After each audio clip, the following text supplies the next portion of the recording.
Le damos la bienvenida a los que nos siguen a través de las redes sociales. Mi nombre es Isaí Hinojosa, soy maestro discipular de los ministerios Amor y Verdad. Nos alegra el que estés con nosotros, el que estés viendo estos videos, y creemos con todo nuestro corazón que será de bendición para tu vida. Estamos viendo una serie titulada Cristología.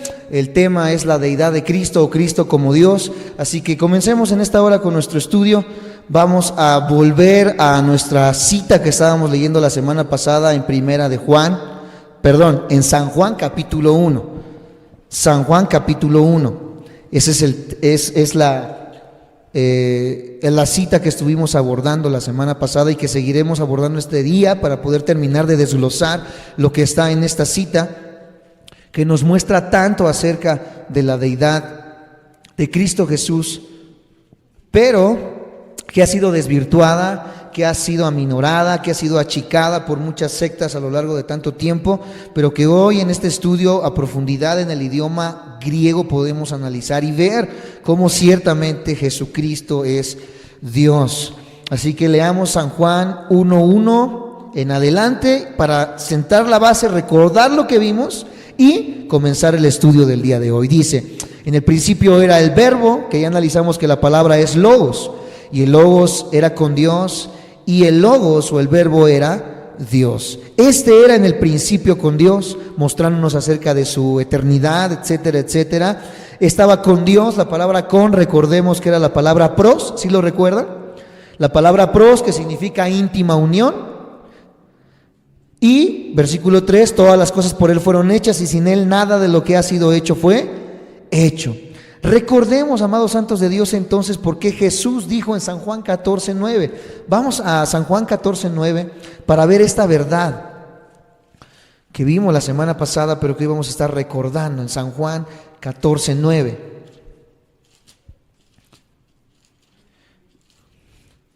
San Juan 14:9 dice, cuando Jesús le habla a Felipe, Jesús le dijo: tanto tiempo hace que estoy con vosotros y no me has conocido, Felipe, en la instancia de que Felipe le pregunta: bueno, muéstranos al Padre. Y él le dice: el que me ha visto a mí ha visto al Padre. ¿Cómo pues dices tú, muéstranos al Padre? ¿Por qué Cristo se atreve a decir: yo soy la imagen visible del Padre, Felipe? Mira, si tú me has visto a mí, automáticamente has visto al Padre. Concluíamos la semana pasada entonces que los judíos, por esto es que quieren matar a Jesús, por esto es que lo crucifican, porque ellos no podían concebir que hubiera otro de la misma clase al igual que el Padre. Y es que no es que hubiera otro de la misma clase, es que es el mismo Dios manifestado en la personalidad de Cristo Jesús. En estos pasajes concluimos la semana pasada entonces que podemos ver 4 características de Jesús. Aquí concluimos que Jesús es eterno. Esto lo vimos la semana pasada. Vimos su relación de igualdad con Dios. Vimos la divinidad de Jesús y vimos a Jesús como el agente creador. Eso fue lo último que vimos, ¿sí lo recuerdan? Jesús como el agente creador. Por tanto, Jesús en estos pasajes nos muestra que Él es creador de todas las cosas, número 1. Número 2, sustentador de todas las cosas. Número 3, supremo sobre todas las cosas. Y número 4, heredero de todas las cosas. ¿Qué ser hay en esta vida que tenga todas estas prerrogativas? Ninguno, solamente la persona de Cristo Jesús. Pero vamos ahora más adelante en San Juan capítulo 1 versículo 4 y 5 para seguir desglosando este versículo. San Juan capítulo 1 versículo 4 y 5. ¿Cómo continúa Jesús hablando aquí? O más bien, Juan escribiendo de Jesús. ¿Todo lo tenemos? Dice San Juan 1, versículo 4 y 5, dice de esta manera: en Él, ¿hablando de quién? De Jesús, hablando del Logos. En Él estaba, ¿qué cosa? La vida, y la vida era la luz de los hombres. Sin que lo pierdas, apártalo ahí con una de las tiritas que tiene tu Biblia y vamos a Primera de Juan. Primera de Juan capítulo 1, versículo 1.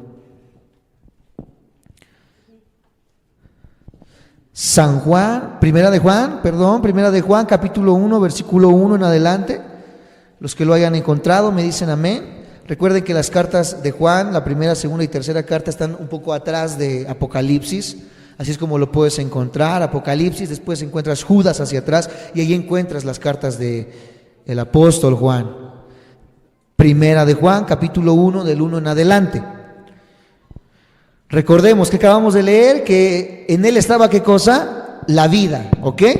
Hablando del verbo, de ese verbo que estuvo en el principio en la creación. ¿Me siguen? Para ir uniendo todos los hilos. Ese verbo que estaba en la creación, en él estaba la vida. Y aquí Juan lo vuelve a escribir en Primera de Juan 1, del 1 en adelante. Dice, lo que era desde el principio, lo que ya era desde el principio, lo que hemos oído, lo que hemos visto con nuestros ojos, lo que hemos contemplado y palparon nuestras manos tocante a qué cosa, vuelve a introducir al verbo, al logos, al verbo de qué, de vida, porque la vida fue manifestada y la hemos visto y testificamos y os anunciamos la vida eterna, la cual estaba con el Padre, la palabra pros, en una íntima unión, y se nos manifestó.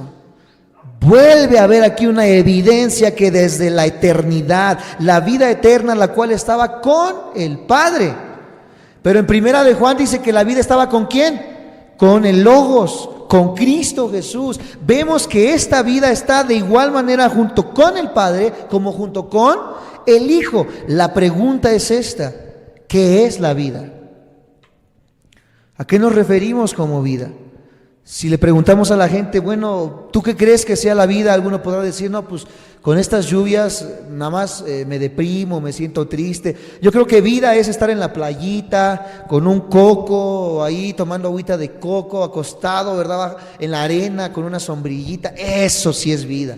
Otros podrán decir, no, la vida es algo celular, la vida es cuando una célula está viva y se intercomunica con otra célula, etcétera, etcétera. Otros más profundos podrán decir, no, la vida es algo filosófico, es una mera idea, ¿verdad? De una conciencia, etcétera, etcétera. Pero realmente, ¿qué es la vida? San Juan escribe de una manera profundísima, porque la vida fue manifestada en el versículo 2. Y la hemos visto y testificamos y os anunciamos la vida eterna, la cual estaba con el Padre y se nos manifestó. Lo que hemos visto y oído, eso os anunciamos para que también vosotros tengáis comunión con nosotros, y nuestra comunión verdaderamente es con el Padre y con su Hijo Jesucristo. Juan nos dice que la vida no es algo solamente celular, no es algo solamente filosófico, no es una situación que puedas estar atravesando. La vida es una persona. Esa persona se llama Jesucristo, el Logos. ¿Cómo vas a hallar la verdadera vida? ¿Has visto a muchas personas que no han encontrado un propósito por el cual vivir? O que, por ejemplo, cuando los hijos crecen y se van, dicen, bueno, ahora ya para qué sigo viviendo. Ya los hijos se fueron, estoy yo con mi esposo nada más, con mi esposa nada más, estoy solo, estoy sola, ya no hay nada más por qué vivir. La Biblia nos dice que no es tanto que haya algo por qué vivir, sino que esa misma vida está ¿en dónde? En nosotros. Por lo tanto, esta persona que tiene la vida en Cristo Jesús jamás va a carecer de propósito. Esto es algo que cuando platicaba con el pastor Francisco, los que ya lo han conocido, pastor que estuvo en la red de iglesias del pastor Chuy Olivares, y que después de ver tanta desprecio de parte de los líderes para con las personas, de tanto estudio de la Biblia y tanto estudio, que perdieron el gozo, que perdieron la vida, que perdieron el deseo. Sabían mucha Biblia, pero vivían devastados, vivían tristes, vivían deprimidos, desamparados. Y él, cuando platicaba con nosotros, nos decía, pastor Waldo, joven pastor Isaí, con esas palabras, nunca se les olvide que Cristo es vida. Y siempre, siempre, siempre nos recalca esto: Cristo es vida, hermano. Si tú llevas 10 años en la iglesia y vives así, acongojado, triste, etcétera, etcétera, no has conocido verdaderamente el propósito de Cristo en tu vida, porque ese es el propósito: vida y vida eterna. No solamente vida eterna es una vida sin pasar en el infierno. Vida es que tú tengas gozo, ánimo de enfrentar todos los días, que a pesar de que haya problemas, desilusiones. ¿Por qué Pablo cuando era golpeado, cuando era arrastrado por predicar el evangelio, por qué él nunca dijo, no, yo así ya no juego? A mí no me dijeron que ser cristiano iba a ser de problemas, etcétera, etcétera, y abandonó el evangelio. Pablo, cuando le daban una buena golpiza, se levantaba, se limpiaba la cara y seguía predicando el evangelio, porque había descubierto el propósito del ser humano.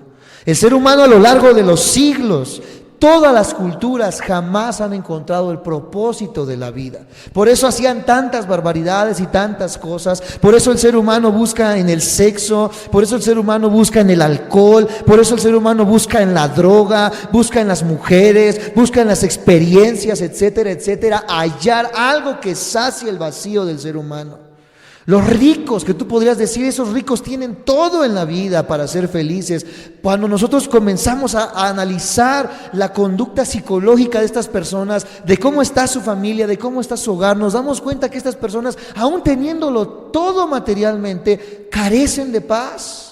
No pueden ir a la cama tranquilos porque piensan que ya vienen a robarles. No pueden estar tranquilos en su hogar porque piensan que la bolsa de valores va a caer y todo se va a devaluar, etcétera, etcétera. En la recesión mundial, ustedes lo recordarán, en el 2008, cuando comenzamos a vivir en el mundo entero un problema financiero. Ustedes saben de lo que le hablo. Cuando en Europa muchos bancos cayeron de la bolsa de valores y multimillonarios que tenían cientos de miles de trillones de pesos, de dólares y de euros, en un momento dado, cuando vieron que todas sus ganancias se perdieron, se dieron un tiro en la boca, se aventaron de sus edificios. ¿Por qué? Porque su esperanza, ¿en qué estaba? En el dinero. Pero el dinero no les dio la vida. Aquellos que dicen, viejitos de 80, 70 años, que están muy de moda, los que nos ven por internet, que le llaman los sugar, que andan con jovencitas de 20 años, de 18 años, y dicen, ya encontré el propósito, ¿verdad? Y estoy con esta muchachona. Se dan cuenta que eso tampoco los llena. Nada puede llenar el vacío del corazón del ser humano, sino hasta que vuelve a conectarse con la vida. Y Juan dice, yo vi la vida. Nosotros la vimos, la testificamos, la palpamos, y esa vida, ¿quién es? No una religión. Qué tristeza pensar que una religión nos va a traer la paz. Amigos que nos ven por internet, llámense testigos de Jehová, mormones, rosacrucistas, cristianos, etcétera. Una religión no puede llenar el corazón del ser humano. Pertenecer a una iglesia no te da la vida, pertenecer a una denominación no te da la vida. Es la relación con Cristo Jesús lo que nos da verdaderamente el deseo, las fuerzas, el ánimo para vivir diariamente. Para que te despiertes mañana y digas, gracias, Señor, porque me diste un nuevo día y sé que este día va a ser glorioso porque lo voy a vivir en ti. Porque sé que tú me guardas, porque sé que tú guardas de mis hijos. Comenzamos a tener un propósito ahora sí por vivir. La vida es entonces ¿quién? Cristo Jesús. Volvamos a San Juan capítulo 1, versículo 4 estamos leyendo. Y dice, en él estaba la vida. Aunque acabamos de leer más adelante que también estaba en el Padre, vemos una relación increíble ahí. Y la vida era la luz de los hombres. ¿Recuerdan cuando Jehová le sopla vida a Adán para que pudiera vivir? Le da un soplo de vida. ¿Y quién es la vida? Vemos entonces esta relación, amados santos de Dios, cómo Cristo también se presenta y le dice, yo soy el camino, yo soy la verdad y yo soy la vida, que el mismo Padre soplaba desde el principio, que ahora no es algo inmaterial, sino que ahora podemos vivir. Ellos tuvieron el privilegio de poder ver a Cristo Jesús y palparlo, pero ahora nosotros, amados santos de Dios, podemos tener esta relación personal con Cristo Jesús. Y la vida era la luz de los hombres. ¿Qué es la luz? Otra pregunta bien profunda. ¿Qué es la luz? Algunos podrán decir, ¿verdad? Científicos, la luz es una emisión de protones, de neutrones que viajan a través del espacio.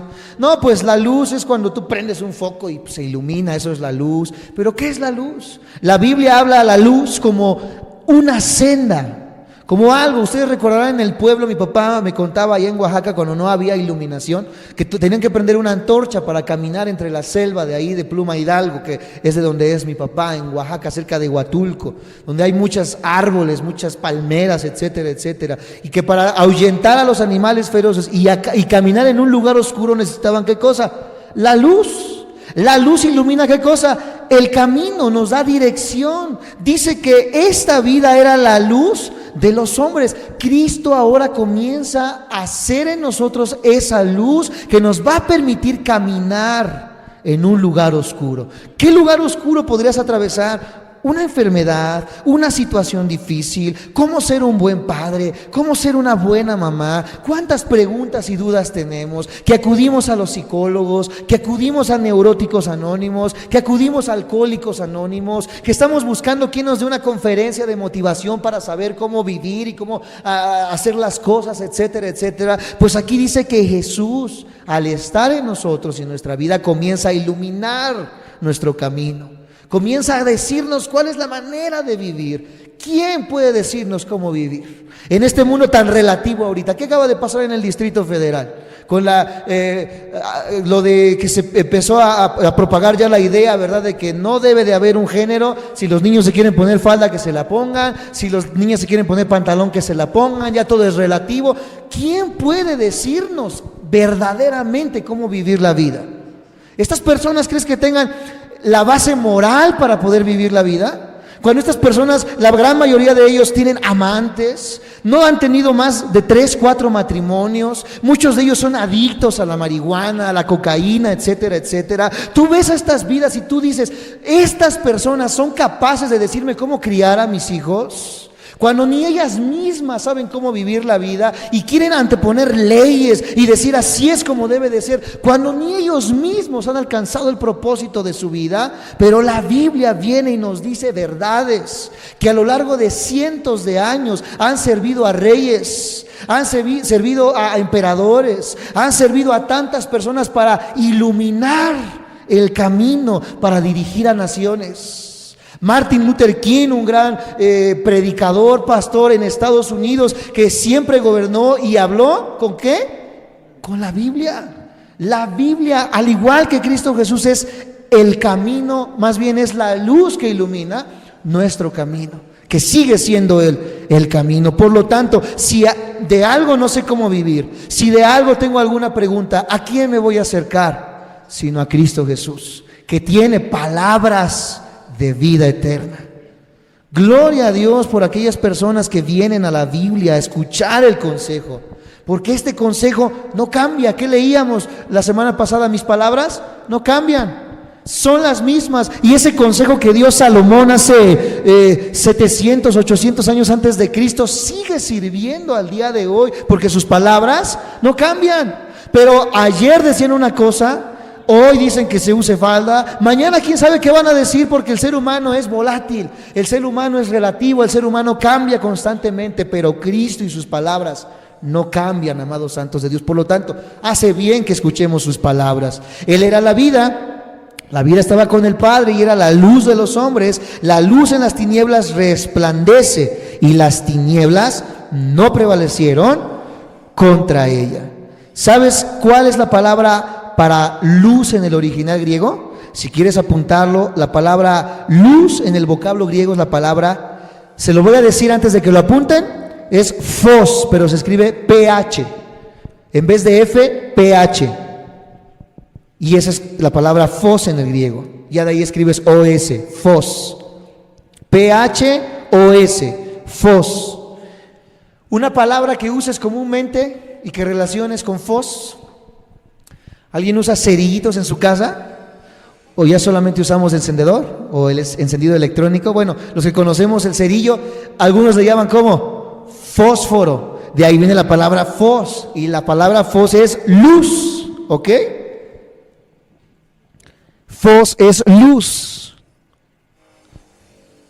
Y esta palabra phos no significa una luz que se ha encendido, sino que siempre ha estado encendida.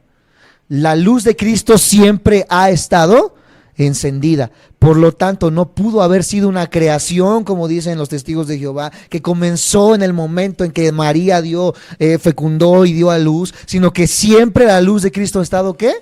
Encendida. Qué precioso es la palabra en el original. En griego la palabra habitó, vamos a ver más adelante. Una vez más, desde el versículo 4, en él estaba la vida, y la vida era la luz de los hombres. Vamos hasta el versículo 14 para hacerlo más rápido. Dice, y aquel verbo fue hecho carne y habitó entre nosotros. Y vimos su gloria, gloria como la del unigénito del Padre, lleno de gracia y de verdad. Esa palabra habitó, escríbela. En el original griego la palabra habitó, se los voy a deletrear letra por letra, ¿sí? S de Saúl, K de kilo, E de Eduardo, N de no y 2 O. S, K, E, N y doble O. Es que no. Es la palabra habitó o habitar. ¿Qué importancia tiene esto? ¿Qué tiene que ver esto? En el Antiguo Testamento había un lugar llamado el tabernáculo. Algunos saben de lo que les estoy hablando ahorita, que era un tipo de edificio, ¿verdad?, en el cual habitaba la presencia de Dios, específicamente en un lugar llamado el lugar santísimo. Ese lugar santísimo es la palabra esquene, para referirse al tabernáculo, a ese lugar santísimo. Pero ahora en el Nuevo Testamento se usa la palabra habitó. ¿Por qué? Porque la Biblia nos dice que nosotros somos, ¿qué cosa? El templo del Espíritu Santo. Es donde habita el Espíritu Santo. Yo les expliqué esto a estas personas, ¿verdad?, que una vez fueron a tocar mi puerta y me decían, es que ¿cómo puede ser posible que un Señor se te meta? Estamos reduciendo a Dios a la capacidad humana. Es como tratar de decir que Dios es una planta que se va a meter en nosotros. Es algo imposible. Es reducir todo lo que Dios es a ese nivel. Pero es clara la enseñanza en que dice que Dios habita en nosotros. ¿Cómo lo hace? No podemos explicarlo a ciencia cierta, pero Él habita con nosotros. Porque la palabra es que no lo dice así. Y aquí la Biblia lo traduce de esa manera. Él habitó entre nosotros. Y al habitar entre nosotros vimos su gloria como el del unigénito del Padre, lleno de gracia y de verdad. Por eso en San Juan 2:19, acompáñenme por favor, San Juan 2:19, ahí donde estábamos, pero en el capítulo 2, versículo 19, dice de esta manera, respondió Jesús y les dijo, destruid este templo y en 3 días lo levantaré. ¿A quién se refería? Como templo. ¿De qué? Donde habitaba toda la presencia, poder y deidad de Dios. Por eso Él se atreve a decir esto. En San Juan 1:14, conjugando nuevamente este verbo habitar, entonces se podría transliterar al español de esta manera. Lo voy a leer con la traducción. Y el verbo se hizo carne e hizo tabernáculo entre nosotros. Esto da una idea más clara de que la persona de Cristo Jesús residía toda la plenitud de Dios, como leímos en Hebreos 1:3 la semana pasada, y vamos a recordarlo. Hebreos 1:3 ya da una idea más clara de esto. Si Él era el tabernáculo donde Dios habitó, Él como templo, dice el versículo 3 del capítulo 1 de Hebreos, el cual siendo el resplandor de su gloria y la imagen misma de su sustancia, y quien sustenta todas las cosas con la palabra de su poder, habiendo efectuado la purificación de nuestros pecados por medio de sí mismo, se sentó a la diestra de la majestad en las alturas. Es la única manera de explicar de cómo toda la deidad y el poder de Dios habitaron en Cristo Jesús, siendo Él, ¿qué cosa? Tabernáculo. Entonces pudiéramos dar muchísimas más evidencias acerca de la deidad de Cristo Jesús. Pudiéramos hablar acerca del ángel de Jehová, de cómo se manifestó en el Antiguo Testamento. Vamos a hablar más adelante acerca del Espíritu Santo, aunque ahorita solamente es cristología. Hablar del Espíritu Santo en la teología se le conoce como neumatología. Y vamos a verlo más adelante, si nos es posible. Ahorita estamos hablando de Cristo Jesús. Pudiéramos hablar muchísimo más de Cristo Jesús, pero creo que es obvio y es muy claro la demostración de que en Cristo Jesús radicaba la plenitud de la deidad de Dios y de esta relación intrínseca entre el Padre y el Hijo Jesucristo. Por eso nosotros creemos y profesamos que Jesucristo es Dios. Jesucristo es Dios. Vamos a pasar a una segunda instancia en esta hora y vamos a comenzar a ver ahora a Jesús como hombre. A Jesús como hombre. 5 minutos más para dar la introducción y terminar nuestra clase el día de hoy. Jesús como hombre, vamos a dar esta introducción. Ya vimos a Jesús como Dios, vamos a verlo ahora como hombre.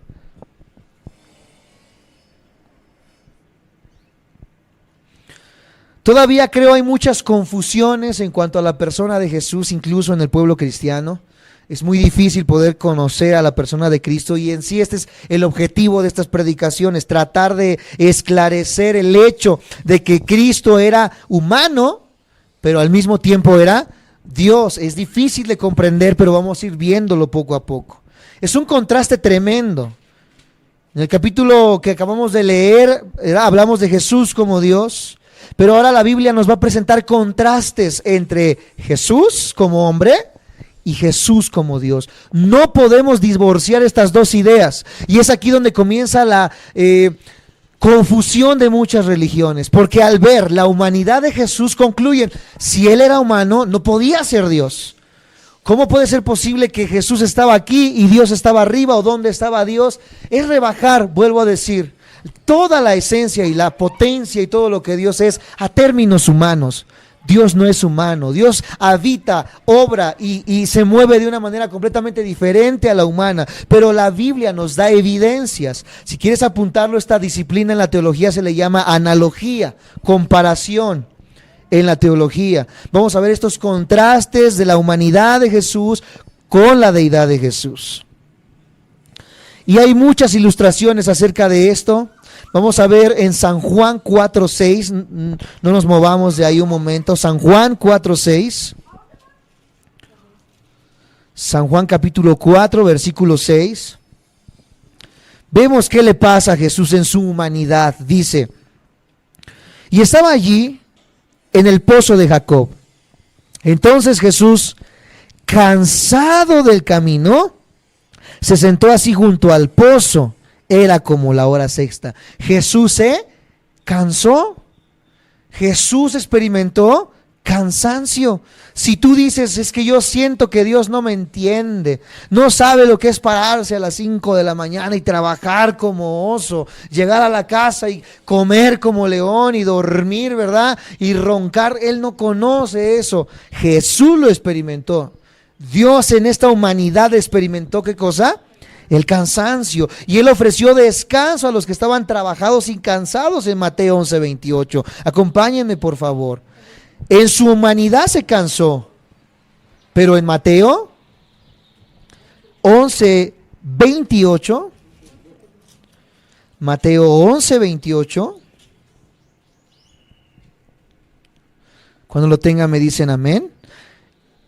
Él en su deidad puede ofrecer esto: venid a mí todos los que estéis trabajados y cargados, y yo os haré descansar. Estamos viendo contrastes.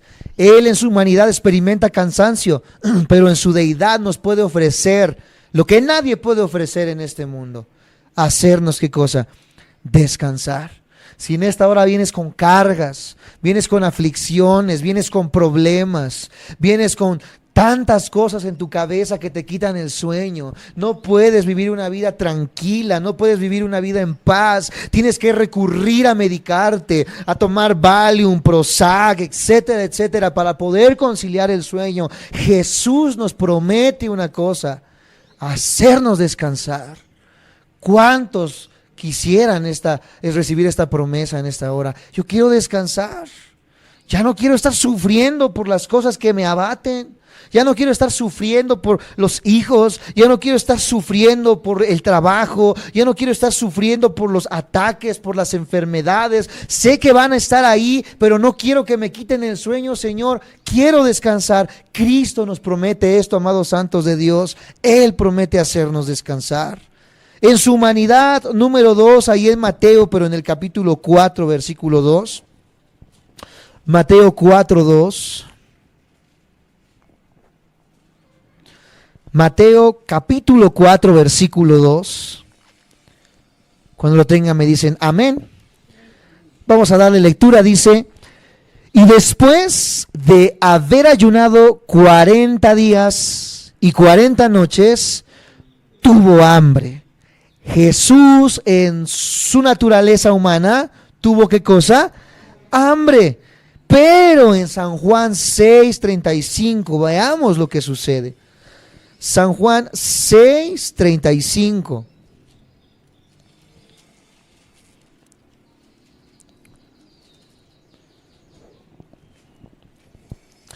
¿Lo tenemos? San Juan 6:35.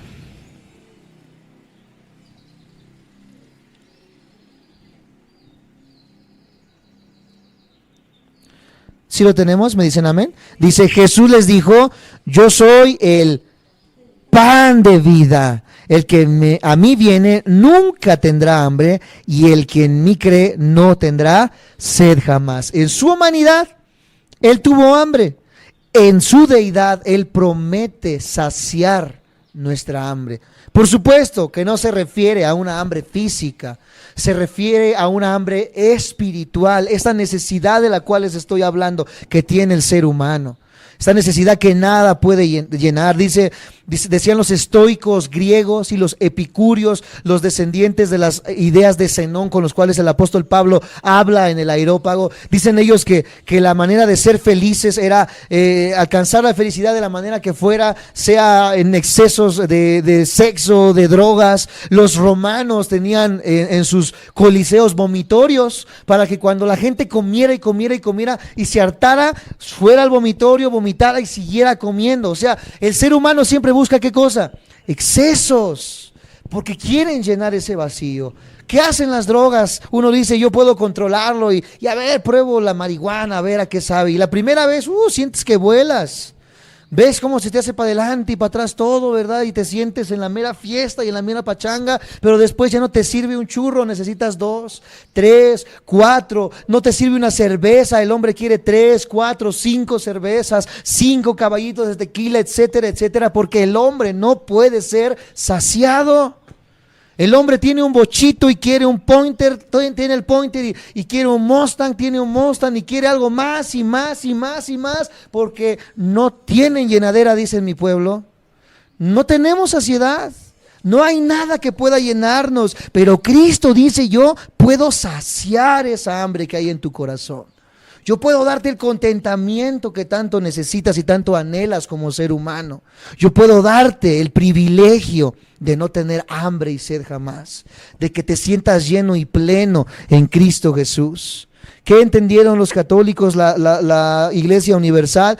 Pues que Él era un pan, ¿verdad? Y pensaron que era como una concha o una dona que descendió del cielo, y por eso en la oficiación de la misa levantan una oblea y dicen: este es el cuerpo de Jesús, que dice que es oficiado y partido para los presentes y los muertos, etcétera, etcétera, que es la transmutación, que se convierte este pan en el cuerpo de Cristo. Pero esto no es a lo que se refiere Cristo Jesús, y esta enseñanza ni siquiera es bíblica.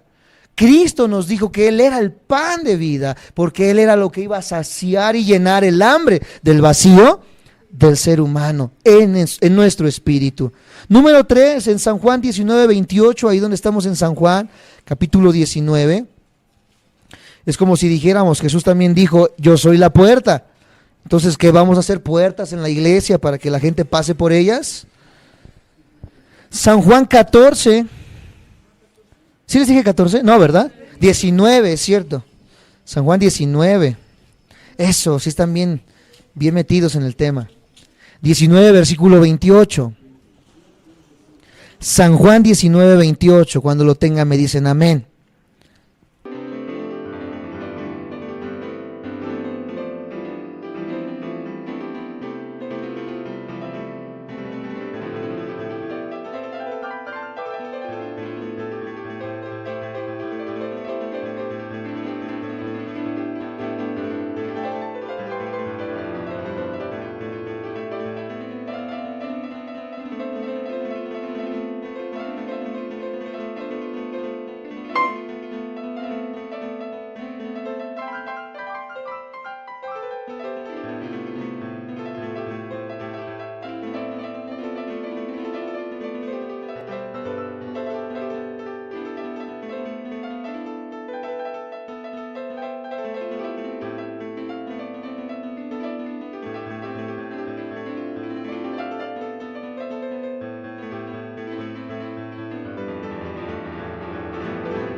Dice, después de esto, sabiendo Jesús que ya todo estaba consumado, dijo, para que la escritura se cumpliese, tengo sed. Jesús tuvo sed. Ya vimos que se cansó, ya vimos que tuvo hambre, ya vimos que tuvo sed, pero ahí mismo en San Juan, en el capítulo 7, versículo 37, ¿qué nos encontramos en su deidad? San Juan 7:37.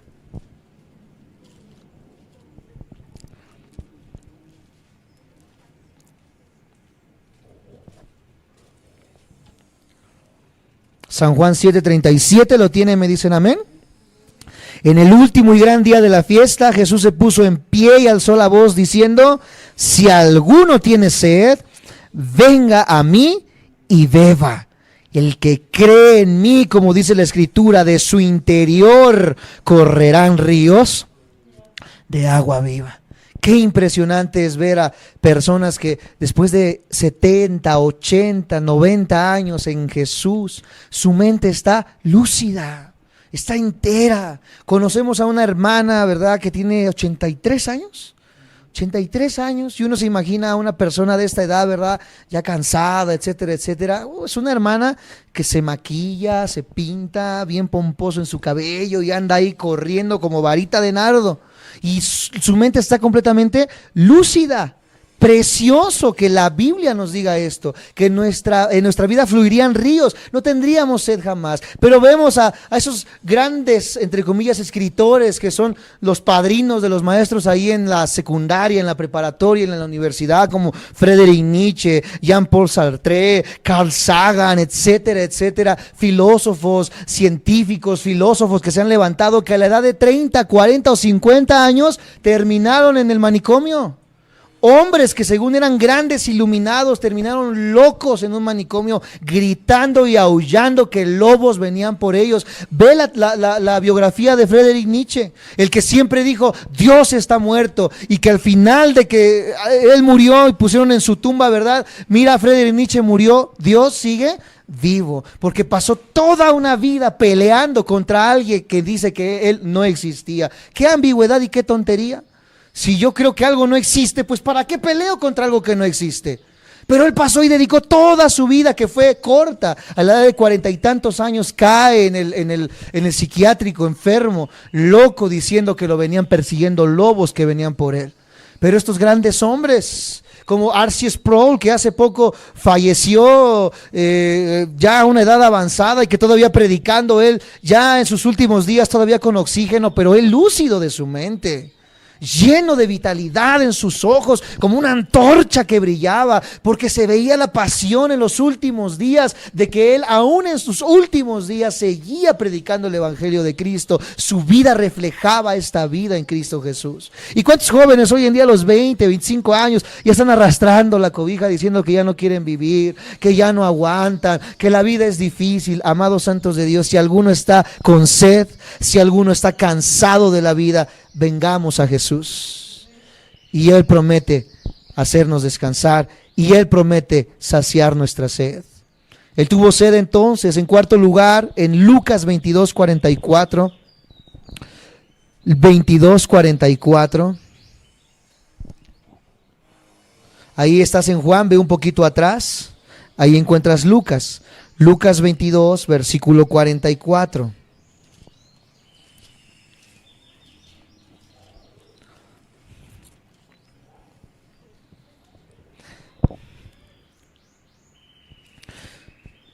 Lucas 22, 44. Si lo tienes, me dices amén. Dice, y estando en qué cosa, en agonía, oraba más intensamente y era su sudor como grandes gotas de sangre que caían hasta la tierra. Los médicos dicen que puede llegar un momento en la vida de una persona que pase por un sumo estrés, algo que realmente lo estrese tanto que su sudor pueda supurar ciertas cantidades de sangre. Y esto es lo que estaba experimentando Jesús. Imagina cómo se sentía al saber en su humanidad que iba a ser.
Entregado y que iba a atravesar toda la cruz, toda la humillación, toda la ignominia. Nosotros tantito nos dicen algo y ya nos deshacemos. Cristo iba a atravesar los dolores más grandes que cualquier ser humano iba a atravesar, y eso dice que lo tuvo en una gran agonía.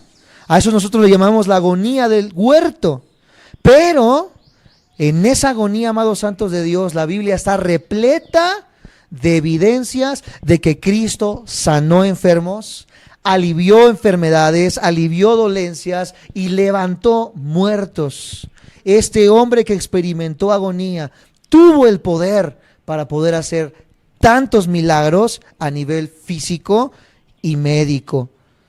Otra cosa, amados santos de Dios, que podemos ver es que entendimos ya que Él fue eterno, ya lo vimos, ya lo entendimos, Él es eterno. Pero también la Biblia en Lucas 2:40, estamos ahí en Lucas, no lo hemos perdido. Vamos al capítulo 2, versículo 40, ya estamos terminando en esta noche.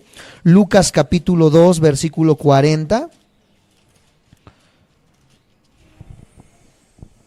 Él es eterno en su deidad, pero en su naturaleza humana, dice Lucas 2:40, y el niño crecía y se fortalecía y se llenaba de sabiduría y la gracia de Dios era sobre él. Ya vimos que él era eterno, pero en su naturaleza humana él crecía como cualquier otro. También sufrió tentación. Mateo 4, acompáñenme, versículo 1. Mateo 4, versículo 1. Y aquí nos dice una gran verdad. Mateo 4, versículo 1. Cuando la mayoría lo tengamos, me dicen amén. Mateo 4, versículo 1.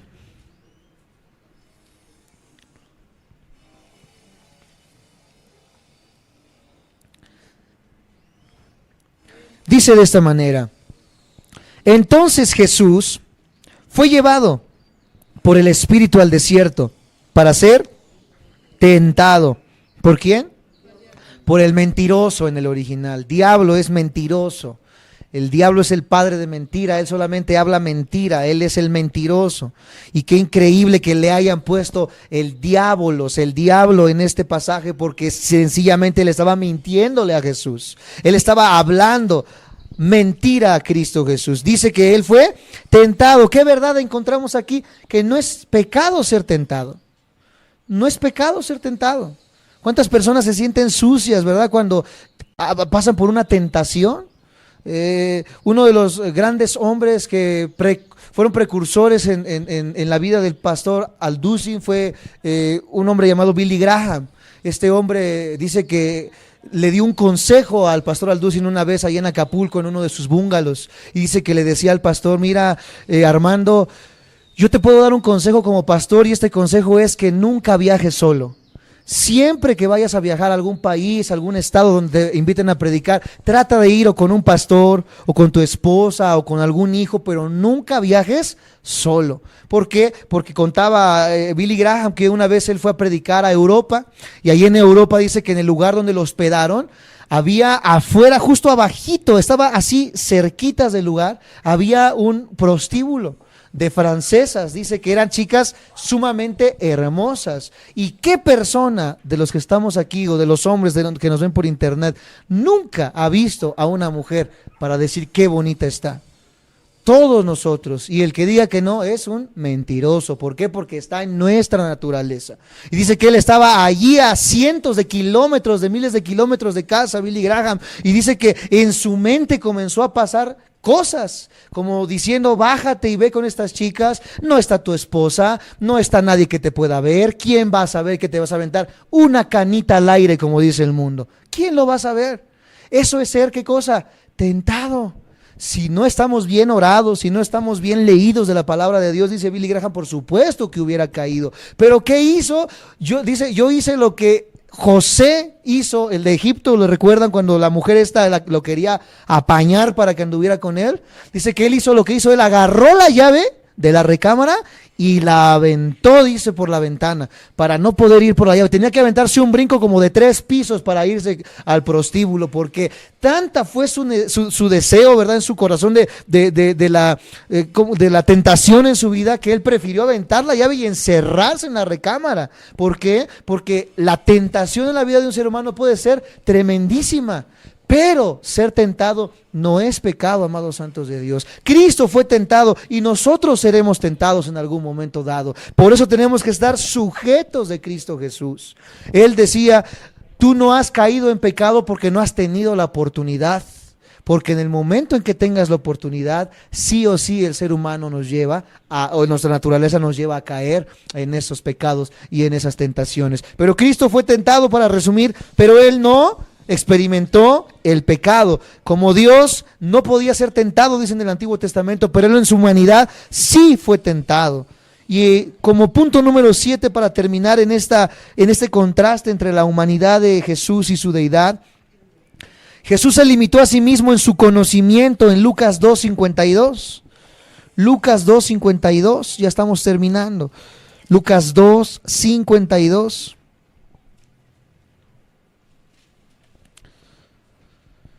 Cuidémonos de las tentaciones.